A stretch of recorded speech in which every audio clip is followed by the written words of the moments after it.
সাভারে জাতীয় স্মৃতিসৌধে শ্রদ্ধা নিবেদন করেছেন জাতীয় নাগরিক পার্টি এনসিপির সহযোগী সংগঠন জাতীয় যুব শক্তি। শুক্রবার সকালে ফুল দিয়ে শ্রদ্ধা জানান তারা। রাজনৈতিক দল প্রতিষ্ঠার পর প্রথম কর্মসূচির অংশ হিসেবে মহান মুক্তিযুদ্ধে বীর শহীদদের প্রতি শ্রদ্ধা জানান যুব শক্তির নেতাকর্মীরা। এ সময় সংগঠনের আহ্বায়ক অ্যাডভোকেট তারেকুল ইসলাম, মুখ্য সংগঠক ইঞ্জিনিয়ার ফরহাদ সোহেল, সিনিয়র যুগ্ম সদস্য সচিব দ্যুতি অরণ্য চৌধুরী সহ কেন্দ্রীয় নেতাকর্মীরা উপস্থিত ছিলেন। জাতীয় যুব শক্তি জাতীয় নাগরিক পার্টির একটি অঙ্গ সংগঠন হিসেবে তাদের যে যাত্রা, সেই যাত্রা অন্য যে কোনো রাজনৈতিক দলের যুব সংগঠনগুলোর মতো নয়।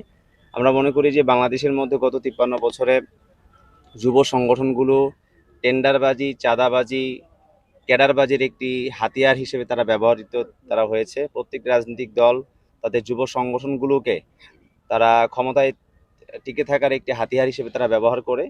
সেই জায়গা থেকে জাতীয় নাগরিক পার্টি এনসিপির অঙ্গ সংগঠন হিসেবে জাতীয় যুব শক্তি সেই জায়গা থেকে অবশ্যই একটি ভিন্নধর্মী একটি অবস্থান তারা গ্রহণ করেছে।